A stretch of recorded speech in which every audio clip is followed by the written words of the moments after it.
Welcome to the Bergen Forum, everybody. Two quick announcements. Our next Bergen Forum will be on April the 1st. John D'Angelo will be talking about ethical issues in science. And next week on Tuesday at 7:30 in the evening, we have the annual Russell Lecture in History.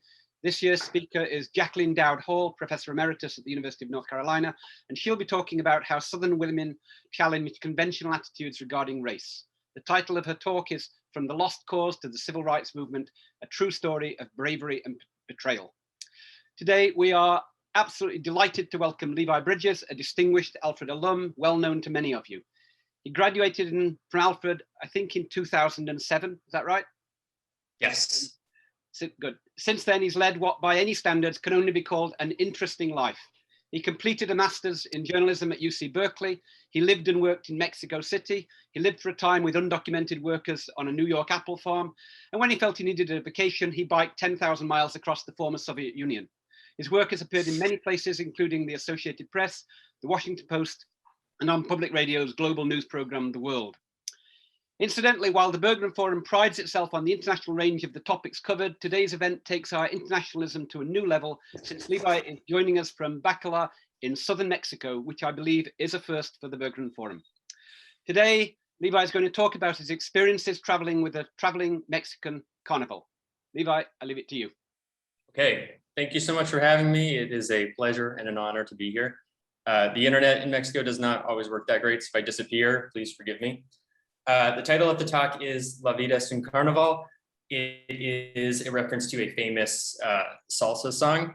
And I, like much earlier in my career, got very interested in reporting on labor issues. And I was particularly interested in stories about migrant workers. And I was also interested in, there's sort of this debate about immigration reform and the possibility of passing new legislation to make our immigration system a more just system. And I became interested in, what is the solution to the problem? And one of the solutions was a sort of guest worker program, which we already have. And what the US guest worker program is, it is a legal program that brings workers from all over the world, not just Mexico, to work in a variety of industries. And so I started looking for what was maybe the most interesting industry or unexpected industry. And when I heard that there was one town in southern Mexico that sends workers to carnivals and circuses all over the US, I knew I had found my one, the town I wanted to work in. I applied for a Fulbright to do research on this, and that was what supported a lot of the time that I spent in this community. And then I worked undercover in a carnival myself, which I will get into. First, I want to just give a little bit of background history about US carnivals, because I think lots of us have probably been to a local fair and we know what a fairground looks like. So I just want to give some context about what you see there. If you sit up at the top of a Ferris wheel at almost any fair in the US, you pretty much see the same thing down below. There's the grandstand, there's the midway, there's the agricultural exhibits, and the sort of the structure of how fairs are organized, it dates back to this kind of conversation that happened between the US and Europe about ways to provide entertainment to people essentially before television and the internet. So that grandstand you see from the top of the Ferris wheel, that is something that actually dates back to this tradition of circuses in England. It was started by a guy named Philip Astley, I believe sometime in the 19th century.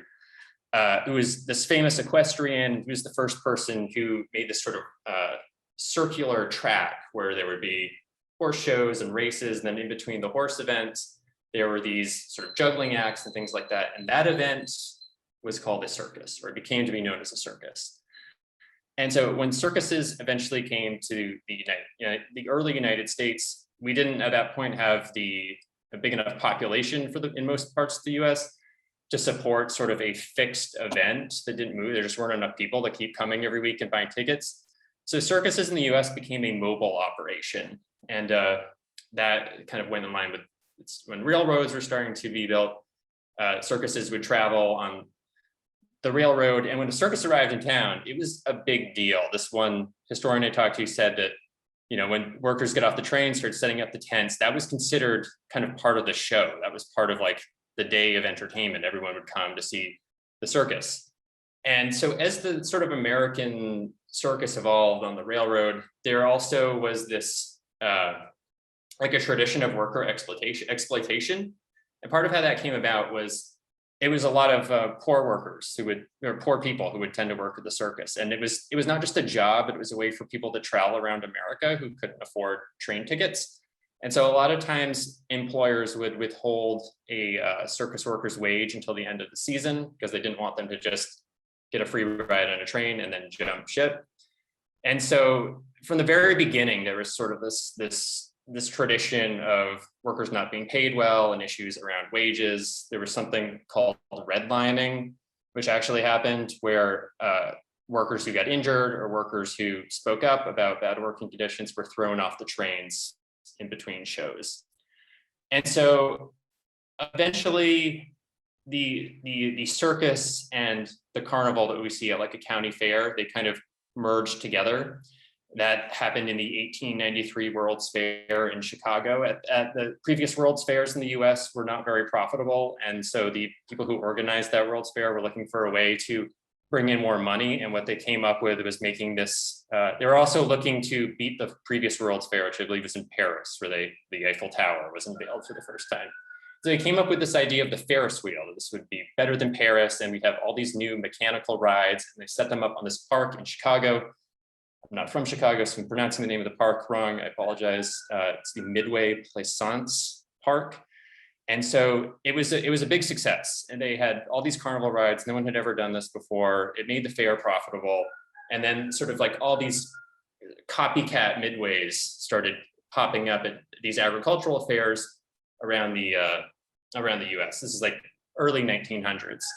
And so at that point, this is where like the history of labor rights reform in the US and the carnival industry kind of come together as circuses were kind of transitioning to start doing these, what they call shows at county fairs with, they had mechanical rides and things. You don't see this much, but like my parents say, there were these freak shows at fairs. All this came out of kind of like a circus tradition. But at that point, workers all over the country were forming unions. And so workers in the carnival industry started going on strike. They were like, we're not going to take this anymore.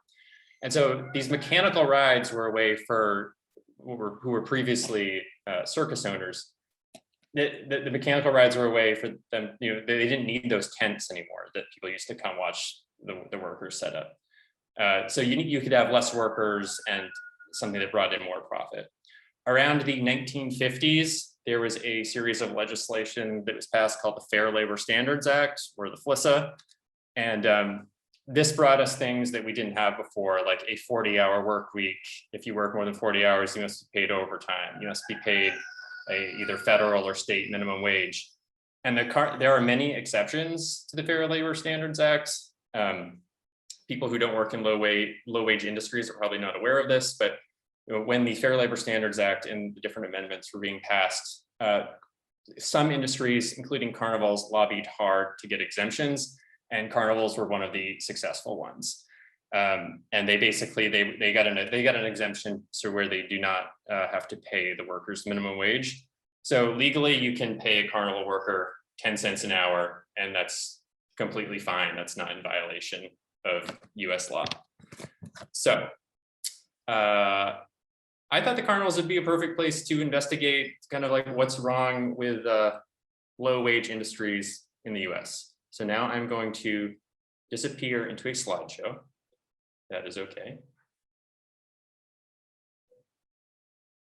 So if you can't hear me or this messes anything up with the audio, let me know. This is me. I basically, oh yeah, can you hear me? You're not seeing your slides. Oh no. Oh shoot, it's because I haven't shared the screen with you. Okay.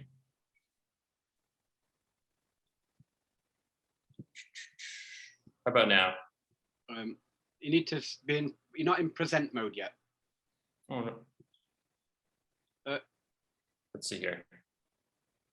Oops. No, you clicked the wrong button. Click present. Okay. That's good. You can see me? Okay, this is me. I went undercover because I knew no carnival would hire me if I told them I was a reporter. And basically, when I went in, I said, if somebody asks me or does some background research on me, I will tell them the truth. Otherwise, I just won't. I was really worried about this, but it actually was not a big deal. Basically, a lot of the American workers who work at U.S. carnivals, they're people who've been in and out of jail, and people generally don't want to know about your past. And so people just didn't ask me about mine, which was very convenient for the project. And I went into this just trying to not look like an outsider. I had gone to fairs when I was a kid, and I remember the carnies were kind of these like grungy guys with big mustaches. And so that is the look that I tried to present. This is just a fair at night. The working hours are kind of brutal. I only did this for about 2.5 months, but we only had maybe 2 or 3 days off the whole summer. And so it would be like a typical work day would be show up at the ride at 8:30, 9 in the morning, get everything ready for opening. And then we would be there till like 9 or 10 at night. There would be breaks. We'd get breaks fairly often, but it would be very quick, and it wouldn't be enough time to leave the ride. Like you would get a break, but you would still have to stay by the ride. So about like 12-hour days for the most part. This is my friend Thurston. He is what I would call a career carnival owner. I'm sorry, carnival worker. He has worked in carnivals and circuses pretty much his whole life. And he, in the very beginning, like took me under his wing and kind of showed me the ropes. And I am very grateful to him. This is not at the carnival. We got together a couple of years ago, and I was able to get a picture of him. The workers at the carnival I worked in California, and we were mainly in California, but we kind of rambled around different parts of the West. And you can see in the background there, these trailers. Those are what at carnivals are called bunk houses. And they're essentially just empty trailers with bunk beds inside on these sheets of plywood. I spent about a week in one of them. They were all infested with bed bugs. And so you'd be like working and just in the next day, just covered in bed bug bites. It was very rough. Because of the bed bugs, my friend Thurston and I, we slept on a bus for a good part of the summer. This is one of the showers. They had these portable showers. And so lots of people, because of the bed bugs or whatever, would live in cars.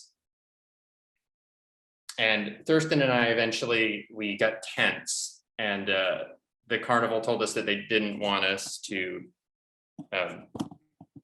we weren't allowed to set the tents up outside, but we were allowed to sleep in tents if we could hide them. So we started sleeping under the bunk houses that we had left. Water was a very big issue. We would often have a hose or something. There would be some sort of water source, but I mean, this is one fair we were at. This was one of the sinks that the workers used just to like wash up. And it was just set up above these tubes that drained into sewer lines. So you'd be going and washing your hands, and smell of sewage would be wafting. This is at a fair in Idaho. We got there was no water at all. But there was this stream here. So that's what we would use. That's where I would go to wash my hands and things like that. And so one thing about just how like sort of local economy works for workers at a fair. If you've been to a fair, a hamburger probably costs $10 or somewhere there, if not or more maybe. Basically, like if you were to eat at the fair, breakfast, lunch, and dinner, you would spend your entire day's wages just with that. So workers would come together, and they would make these sort of mobile kitchens. And we would all go buy groceries together. I actually wasn't one of the organizers. I shouldn't say I wasn't one of the organizers. But yeah, so you would pay in as kind of like a co-op, and then workers would take turns making meals, and you would kind of, I would describe it as like a college meal plan. These are some of one of the Mexican workers' kitchens. And so workers find ways to make the carnivals profitable, even though the wages aren't great. This is where one of the dishwashing stations. It's very much like roughing it. Like this job is really, you're kind of just like camping out. And so I would do all kinds of things. You would work with a couple different workers on one ride, and you would take shifts doing different things. You'd take tickets for part of the day. You would seat kids on rides for part of the day, and then you would drive the ride for part of the day. And it was brutal. You know, a lot of the times it'd be like 90, sometimes 100 degrees out, and you would have breaks and you just kind of go and collapse into the shade and itch the bed bug bites on your legs. The hardest part of the fair came at the end of every week. And that was when we had to take the fair down. So you would often work for, you know, you'd work the entire week, 7 days, 12-hour shifts. And then on the closing night of the fair, that is when the fair is taken down. And if you remember how I said back in early America, when these circuses would travel around on the railroad, it was like an event. Everyone would come out and see people setting up or taking down the circus. Now this sort of a thing happens behind chain link fences that surround a carnival. There are normally police around who stop anyone from coming onto the fairgrounds. So it is like a very secretive. And so after we would finish working the last night of the fair, as soon as the fair closes, so 8, 9, 10 p.m., then we've already worked 12 hours. Then you would immediately start taking down the rides. And so that is an all-night affair. And so you slowly disassemble these rides. And most of them fold down onto these flatbed trucks. And then the next day at sunrise, when sunrise is the next day, you know, sometimes you're taking down the Ferris wheel at that point. At this point, you've worked for 24 hours, sometimes more. You know, it's dangerous work. People get hurt frequently. I messed up I got one of my fingers smashed on a ride. It's not easy. And then once you've finished this 24-hour shift disassembling the fair, then it's time to get into the car and drive. I was one of the only workers who had a valid driver's license, so I was quickly promoted to be a driver. And you were just asked I was continually amazed by how much the company would sort of cut corners to save a little money. Like instead of, you know, paying someone minimum wage to be a designated driver, you just have someone like me do it. And you know, it was dangerous. I remember driving down the road in one of the company vans, having, you know, not slept for a day, and I was, you know, terrified that I might pass out and get in an accident. And I'd kill everyone on board. It was scary at times. This is the end after we'd taken a fair down. All these, they sort of looked like crop circles where the rides were. One of the reasons why I decided to go undercover in the carnival was I had this idea that like I could interview workers about it, but like I did not know enough. I would never know enough about the industry to ask people questions, or like I didn't have the creativity to ask like the questions that I didn't know I needed to ask. And so one example of that was I just learned like how, at least this carnival company I work at, how they paid us, which I thought was quite interesting. So we would often work like 60 or 70 hours a week. And you see down here, they would give us these pay stubs, these fictitious pay stubs, where the hours would always be less than 40. And we would have to sign off on that, and then they would pay us in cash. So we would basically assist the employer in creating a fake paper trail to cover up what was happening. These are some of the workers who came from Mexico, which I haven't talked about yet, who worked on our fair. And remember how I said that back in the 50s and 60s, the carnival industry got an exemption to the Fair Labor Standards Act to not pay workers a minimum wage. That changes if a company hires a foreign worker, a foreign guest worker, which is what many carnival companies do. Because if you want to bring a foreign worker into the country, you have to show that you're making a good effort to hire US workers first. And so you need to offer like a higher rate than minimum wage. So these companies should be paying workers more like $10 an hour. The Department of Labor, who's in charge of this, doesn't really have the resources to enforce and do a lot of like enforcement actions to make sure that companies are complying. You know, so you should have been earning like $10 an hour. We were making more like $4. These workers came from a town in Mexico that I have gotten to know very well. It is called Tlapacoyan. It's in a state called Veracruz near the Gulf of Mexico. And I would say it's not like maybe the typical town in Mexico that you imagine. I just imagine lots of people who haven't spent much time in Mexico think of like deserts and cactuses. But Tlapacoyan it's a very lush green town. It's very beautiful. It's surrounded by these banana plantations. It rains year round. It's a lovely place. And so if you've been to a carnival pretty much anywhere in the US, the people who were operating the Ferris wheel probably came from Tlapacoyan. Tlapacoyan sends somewhere, it varies, but somewhere between like 4,000 to 5,000 carnival workers to the United States every year. They work in carnivals and circuses, but it's still like a small Mexican town. It's a very traditional place. Every year, locals go on this pilgrimage up to this church up into the hills. It takes about like an 8-hour walk. I have done the walk. So it's still like a very traditional place in rural Mexico. And it also has its own fair, which actually looks quite a bit like the fair in the US. This is from their annual town fair. It has games. It's got rides. And it's got fair food. Actually, like one of the interesting about Tlapacoyan is that the US fair culture has kind of like fused with the town. You can actually find like corn dogs are not a traditional Mexican food, but it's something the kind of thing you can find in Tlapacoyan. So how do 4,000 or 5,000 workers from this one town end up in fairs and circuses all over the US?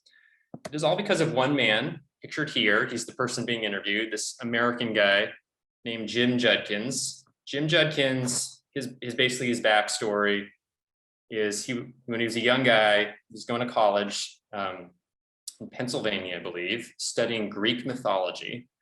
And one summer, one of his friends decided to go work on a circus for the summer, and Jim decided to join, and he never went back to college. Stayed at the circus.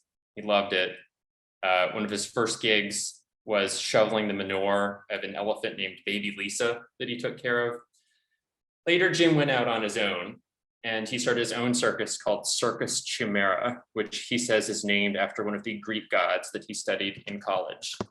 And Jim, he was a smart guy, and a lot of the circus workers came from Europe, especially people like trapeze artists.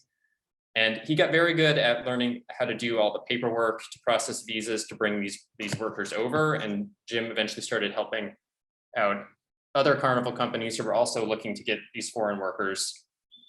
And then Jim had this other idea, especially so that we're talking about the 70s. So this is post Fair Labor Standards Act. At this point, what worker would go work for a circus that pays $1 an hour when you could go to a convenience store and know you're going to make 4 or 5. And so Jim and one of his workers, this guy named Victor Apolinar, who grew up in Tlapacoyan, they came up with this idea that they were going to start recruiting workers from Victor's hometown. And Jim, being someone who had already figured out how to process these visas, was very successful at. He knew what he had to do to bring workers to the US. And very quickly, other circuses that were suddenly having trouble finding people came to Jim and asked him if they could if he could help them get workers. And the thing just kind of snowballed from there. And now Tlapacoyan it's the place where most of America's circus and carnival workers come from. I just want to say that this is not really an anomaly in Mexico, and especially parts of Central America, also Eastern Europe, where there will be one town which will be a funnel for workers in one specific industry. There's a town in the Mexican state of Tabasco that sends workers to do fish processing in Maryland. And I haven't been to this town, but apparently they have all of these, a fish processing school there to teach people how to do it, to prepare. Up in the more northern Mexican state of Coahuila, they send a lot of workers to Western New York, to Wayne County, not far from where you all are, to help with the apple harvest. So there's towns like this all over Mexico, and people like this guy, Victor, who you see in the slide, they have a tremendous amount of power in these towns, because in rural Mexican towns, if getting a shot to go to the US and make basically even working in a carnival, you can make what you would make in working in a carnival in the US, you can make in one day what you would make in an entire week in Mexico. And so people like Victor have an enormous amount of power because, they really control how the local economy works, and everyone wants to work with them. Everyone hopes that they will be the lucky one that gets sent to the United States. Every year, Victor and Jim, the labor recruiters, they have a dinner for carnival workers. It's not free. They take it out of their paychecks. These are all of the, probably like 50% of America's carnival workers. They put on this big event and talk about all the good things they're doing for the town and how much the jobs help people in Mexico. And they invite some of the American circus and carnival owners down, and they have a soccer tournament where different workers from different companies play soccer against each other. And the carnival season is pretty long. In the northern part of the United States, the carnivals are in the summer, and then the winter you have carnivals down in Florida. And so the entire season can last for like 9 or 10 months. So workers only get to go back to the US for, like maybe 2 or 3 months or so. And then they get in the bus and head back up north. This is a worker named Andy. He is probably the carnival worker in Mexico that I have gotten to know the best. Andy he's lost his ability to work at the carnivals. He can no longer go back, and I will explain why in a little bit. Andy these days has tried to make a new life for himself in Mexico. He's probably never going back to the carnivals again. He makes most of his money at this grilled corn stand. Now he's making hamburgers and things like that.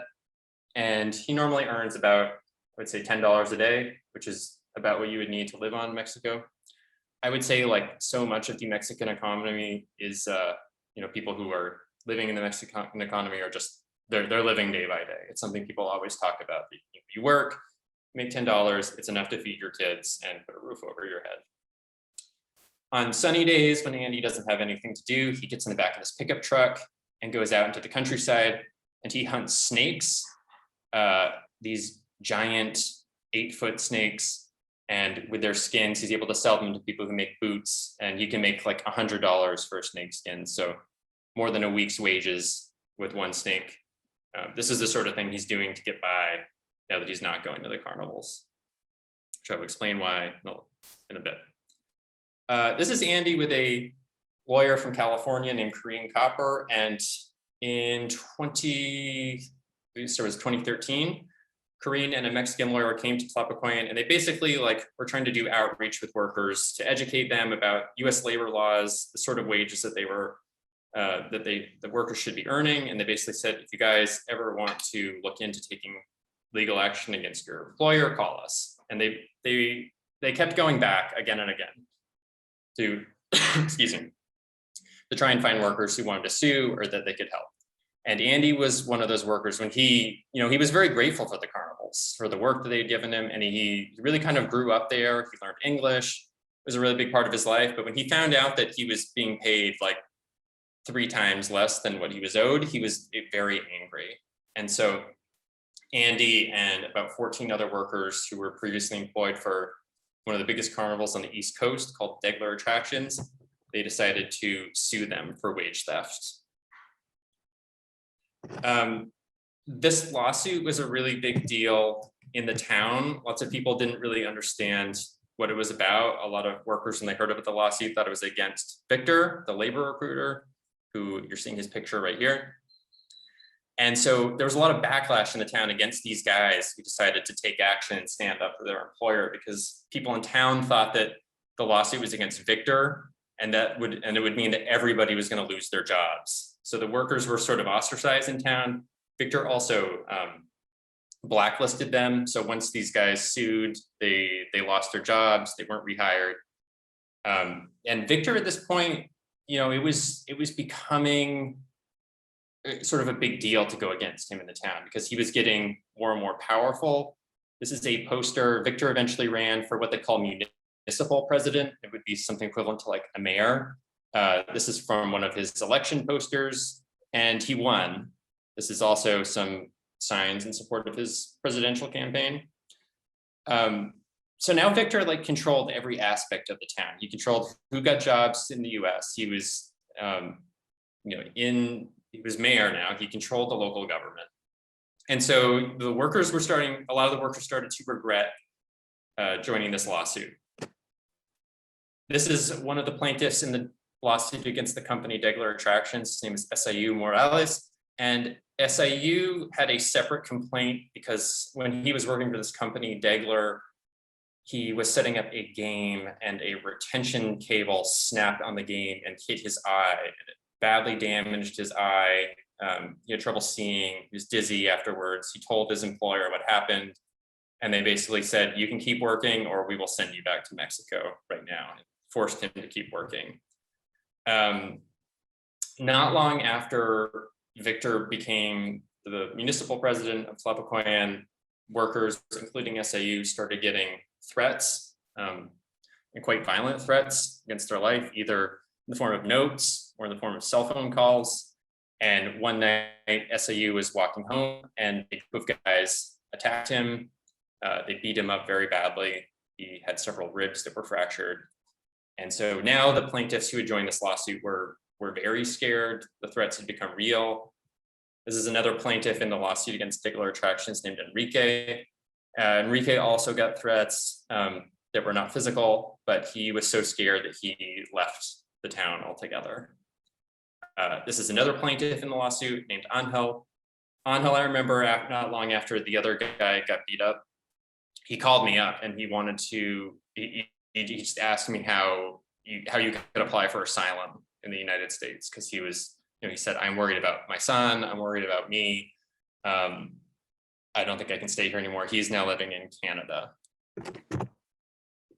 I just want to give you a little context to understand when these workers who decided to sue when they got threats, just how scary getting a note or something or some sort of threat is in this part of Mexico. Here's just a clip from the New York Times about a mass grave that was found in the state of Veracruz. This was not far from Tlapacoyan. There's actually been graves that have been found in the town of Tlapacoyan.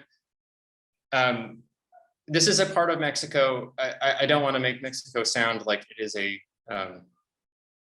awful place, because it really isn't. And many of the parts of the country are very safe, but there are also parts of the country which are just as bad as you would think. And this is one place where the state of Veracruz it's one of the most violent parts of the country. It's a place where organized crime is a presence. And so this is one of the reasons, just like the stakes for these workers trying to go against their employer. If you get a threat, it is very scary.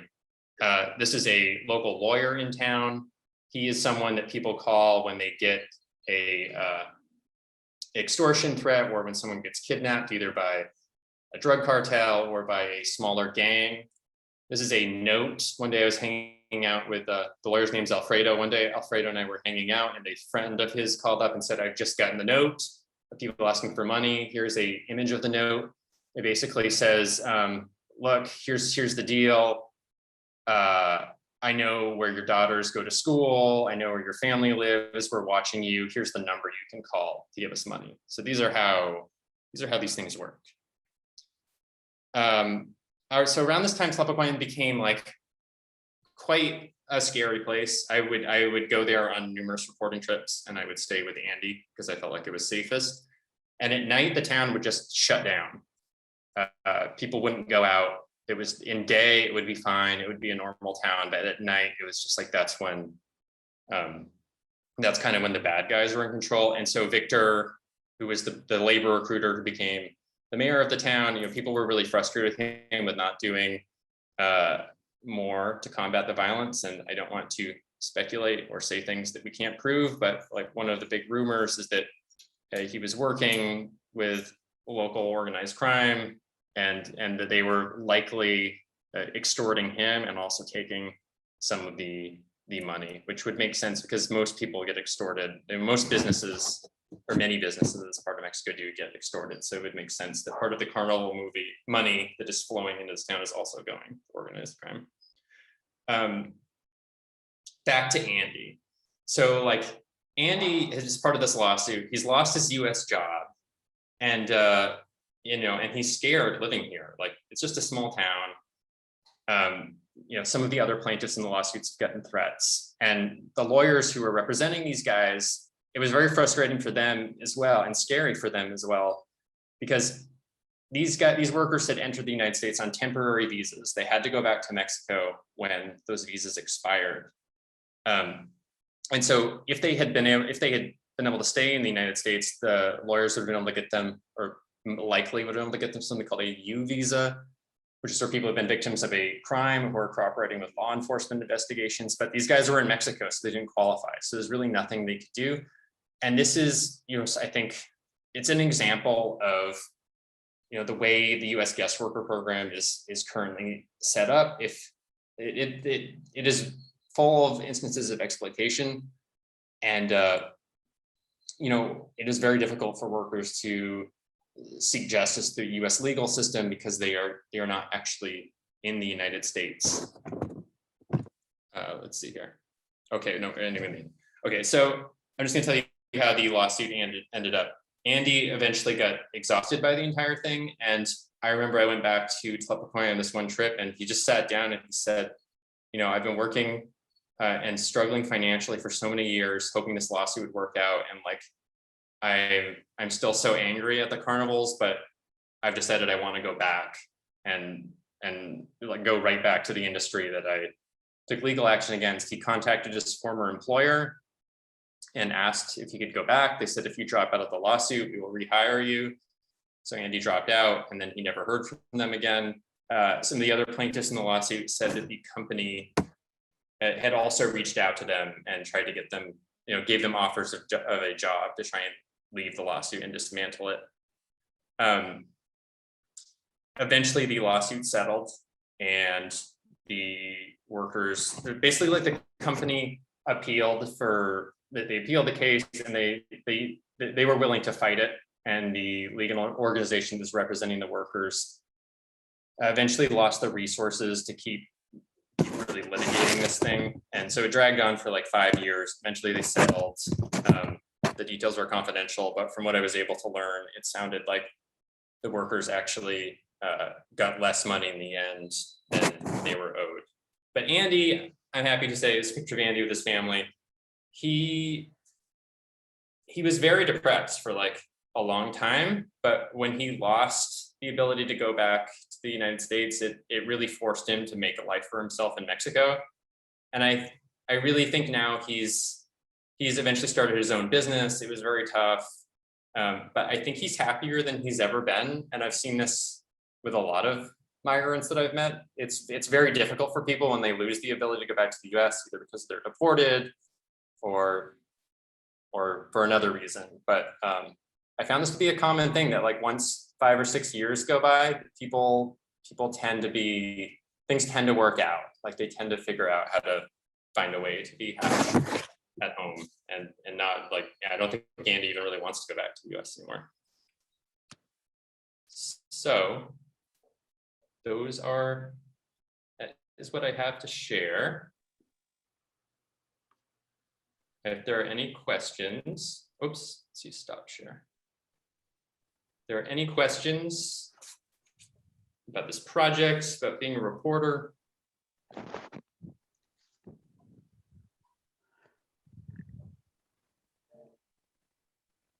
I got a couple of questions. Yeah. Number one, you said, you referred to the Fair Labor Standards Act in respect to wages, but what about are there any, given the fact that the carnivals go from state to state to state in the U.S., are there protections such as OSHA, any other federal protections, or maybe even state protections? I have no idea, how serious they would be enforced for, other than, wages and taxes and so forth. I remember the carnival I worked, they had like the OSHA posters up. Sure, there are other protections, I'm sure. I don't know as much about the OSHA stuff as I do about the wage stuff, but I mean, I think the big problem is like, if there is a problem, I mean, one of the biggest problems is like, who do you call? Workers, you'll be in like Alabama one week, next week you're 500 miles away in Florida or something. So especially if you're a worker and you don't speak English very well, it's very difficult for people. You're already in the next state the following week. So I think it's one of the things that makes helping the workers so difficult is they're constantly moving around and they're going to different states that have different laws. One of the problems about this lawsuit is they were just trying to figure out what state to even file the lawsuit was one of the big issues. Yeah, I guess my other question has to do with a comment that you made about, you said, everyone gets extorted at one point or another. Maybe not everyone, but it's extremely common. Does that make you more sympathetic, say, to the idea that there should be a wall, a kind of Trump wall between the U.S. and Mexico? Fearful on the part of people on the Texas side, the Arizona side, that sort of culture may eventually infiltrate into the U.S. I think it already has infiltrated the U.S. and we have a more robust police force in the U.S. But sure, like these networks of organized crime, like they are in the U.S. They're like it's moving into the U.S. as well. So they're not. It's not something that just completely exists in Mexico. But no, I'm not. But the rule of law in the United States is such a more formidable beast that I don't see this spilling over the border. Levi, I do have a question. Oh, I'm sorry. Hi, Levi. I'm Likin Simon Romero. I'm from the Division of Mathematics and Computer Science. I'm from Mexico, so I appreciate your accurate portrayal of my country. I think that you were very, very, very fair. What I want to ask you, there are two things that I want to ask you. The first one is, how is the dynamic between the Mexican workers and the American workers? It seems that, I mean, from my experience with immigrants, seems that the Mexican immigrants tend to form like a very tight circle that they don't let, I mean, just as a defense from all the external foreign to them kind of like environment, they tend to be very close-knit. Is that the case in the carnivals? It was, yeah. Like the fair, and I kind of like was eventually able to move into both worlds. It was really, so the fair was segregated. That's the only way I can describe it. There was like the American side where the American workers lived, and then the Mexican side, and the two sides didn't mix. And like, I honestly don't blame the Mexican workers for not wanting to hang out with the Americans, just because a lot of the Americans, like you have like the carnival worker kind of stereotype. And like, I found the stereotype, which is someone who's been like in and out of jail and is like a pretty rough personality. Like I found that to be very true. And so I don't blame the workers for wanting to keep their distance from them. And it was hard for me because like oftentimes I would be used to just coming up and like speaking a little Spanish with someone, and it would normally, and like, I don't know, just using a couple jokes or something to show that I kind of understand Mexican culture. And people normally, like, I find it normally like endears myself to people fairly quick. But in carnivals was completely different. At Carnival, I spent like half the summer because people just assumed that I was like the typical carnival worker, and it took me a very long time. But eventually, because I spoke Spanish, the bosses started making me work with the Mexican workers, and I became their driver, and so that helped. But it was a long road to kind of being able to go between both sides of the camps. But eventually, I was able to kind of go between both sides. My other question that is kind of related to what Harry was asking. I mean, from what I know from Mexican politics, what is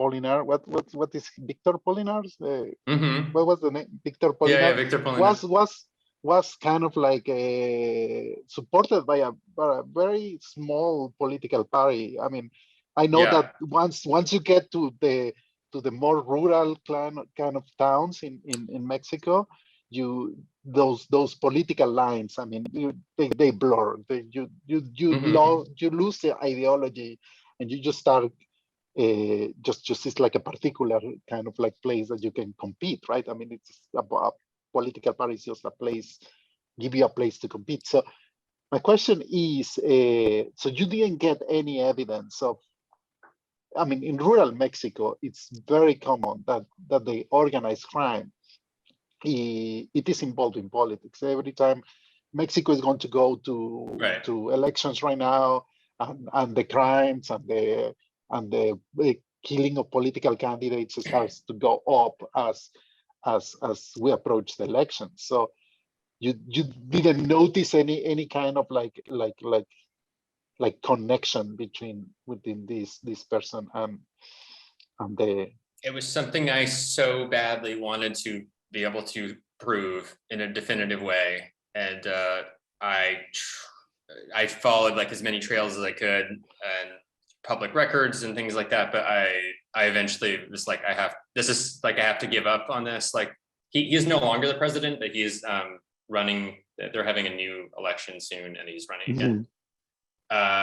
The only thing we can really say beyond a shadow of a doubt was once he entered office that local violence went up in a fairly extreme way. That's really all we know for sure. But beyond, like you mentioned, that there's these patterns, it would make sense that he would be involved in some way, but like I was never able to prove something in a way that I would feel comfortable publishing it, for example. Levi, no, I mean, just to return really quick to Gary, is like I think that the difference between the US and here is that the violent crime is completely mixed or influence politics in a very, very good way, very big way. And so I think that will be the difference, that although you may have organized crime, I mean, maybe Mexican-based organized crime here in the US, rarely they will mix up with politics. Levi, I mean, that's what I think. Okay, Levi, can I intervene? We're going past 1 o'clock, and that's fine because there's quite a few questions in the chat. I'd like to get to some of the other questions that people have asked and give Levi a chance to ask them. Mark Clayton-Smith says, how much of this translates into the experience of New York State agricultural migrant workers in the apple, grape, onion, potato, etc. operations? Do you have any experience in other industries? So comparing. Yeah, agriculture. So laws for agriculture, including workers who come on visas, are much better. There are a lot more protections for workers, and I really think like a lot more oversight by the U.S. government. That being said, there's all sorts of problems with what you see a lot of the same sort of problems. I worked on a farm for like 2 months out in New York, and the farm I worked for, I was told, was the best apple farm in the area, and we had tons of problems with wages, workers not getting paid correctly. There's basically like the way agriculture, from my understanding, works is there's an hourly wage that they're supposed to pay you, but really what they're paying you is for piece rate. So piece rate, I mean, the way the law works is they're supposed to pay you an hourly wage or a piece rate, which is like by the bucket. And if you're picking really fast and you're getting by the bucket, you can make more than the hourly wage. But in my experience, the way it worked is that you only got paid by the piece rate. Like and that was just kind of like common knowledge. To make the piece rate, you need to work very fast. Lots of workers are very motivated to make as much money as possible while they're in the US. But it basically is set up this system. I mean, to pick the piece rate, it was something I would do with the workers because I was on a team of picking workers. So I felt like I'd be letting them down if I didn't work with them. And you'd just be picking apples. I mean, every day would be a race. It would feel like you would be like the equivalent of like sprinting as fast as you can, but picking. So this is like, I mean, one thing where I feel like it's exploitative is that like you're not allowed to go and just work like in like that sort of conditions, like you're essentially not allowed to not work at like a sprint pace. And the owner of the farm I worked for actually told me, he said, if someone's working slow enough that you have to pay them an hourly wage, like I'm going to fire them because like it's just not worth it for me economically. And then like, yeah, there's all sorts of other problems, human trafficking, like these are things that happen. Levi, another question from Willow DeMar is this: are poor conditions primarily the fault of Carnival companies, or are they due to loopholes in the US visa workers program? it's not loopholes, but one thing I said with a little bit of like the backstory about labor laws, like I guess you'd call that a loophole. Like these companies did everything they could to try and find a legal way to not have to pay the minimum wage, and they were successful with that. And in terms of like, I really think it just comes down to lack of oversight. I don't think the government is investing enough in really keeping track of what people were doing. This is not a problem that's limited to carnival industry. They're also, one of the other bigger industries is tree planting. I've heard there's a lot of problems with the tree planters. Same stuff, just like not getting paid. I mean, one thing that I think is about wage theft to keep in mind is like, it's happening everywhere in places that you would never expect. And I'm sure it is happening not far from Alfred, New York. There is someone who is working in like conditions that we wouldn't imagine that they are doing so. For example, I have a friend who's a reporter. He's done a lot of great reporting about this in Texas. And one of the worst stories he found was in a restaurant. It was like a fried chicken place where they had brought these guys in and were like, essentially like keeping them as like slaves in this chicken place. So like it could happen anywhere, and it's happening all around us. Levi, are there? Oh, I was about to. Can I just? Go ahead.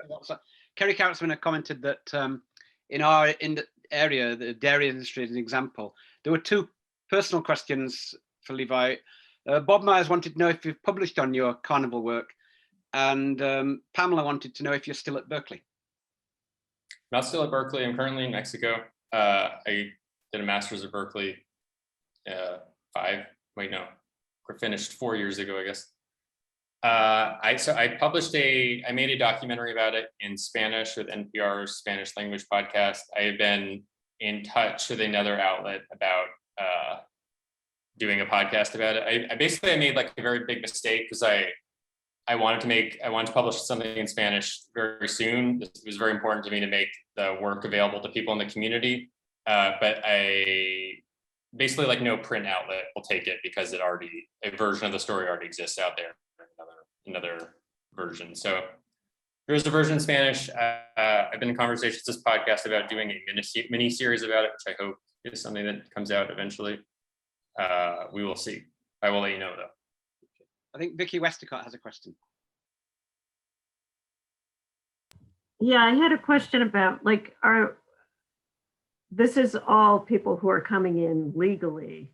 What about people who are coming in illegally, where they're presumably more open to wage theft? And well, not necessarily. Like I remember something a carnival worker told me once that actually multiple carnival workers told me. They said, like, actually, like, an undocumented worker has more rights than we do, simply because, like, so like the way the guest worker visas work is you're hired for a particular job, and so your visa and your immigration status is tied completely to the job. So if you leave that, if you're like, damn, they're not treating us right, I'm going to leave, then you immediately become an undocumented worker. Lots of people have to take out, there's lots of different visa fees the worker has to pay. These people a lot of the time have no savings, so they take out loans. So, like, it's very common for workers who come on visas to arrive in the US. They're in debt to someone back to Mexico, like Victor's brother or something. So there's lots of incentives to stay, even if it's not that great. Well, an undocumented worker can go anywhere they want. So they have, like, some more freedom to be more selective about the job. And guest workers as well, like, it's oftentimes it's people who have never been to the US before. And so, like, an undocumented worker, they normally, like, oftentimes decide to come to the US and they've got a friend or someone there to receive them. Yeah, I remember hanging out at the Apple farm in New York, and there were guest workers there who were there on visas, and they were just like, they had no idea what part of the country they were even in. Like, they were like, can you show us on a map? They just knew they got on a bus. They did know they were in New York, but some of them weren't even really sure, like, where that, like, what that meant. And I remember, like, looking at a map. I, like, took a map out of my car to show them where we were. I'm not sure if I'm answering your question, but, like, I do think obviously there are, like, huge, vulnerabilities if you're undocumented. But I think in terms of, like, find like entering a more just labor system. I do think like an undocumented worker has particular advantages that coming legally you don't have, which is messed up. I mean, you think it would be the opposite. We're well past time. I'm going to bring the official proceedings to a close. I'll point out that one of the models you can take away from this is major in Spanish in Alfred, and then you can go run away and join the circus. Right? But I know that some of you know Levi, so I'm going to bring an end to the recording, but then and thank him along with everyone else who's thanked him and with messages in the chat. But if you want to hang around a bit and just say hi, because you know you're friends, do so.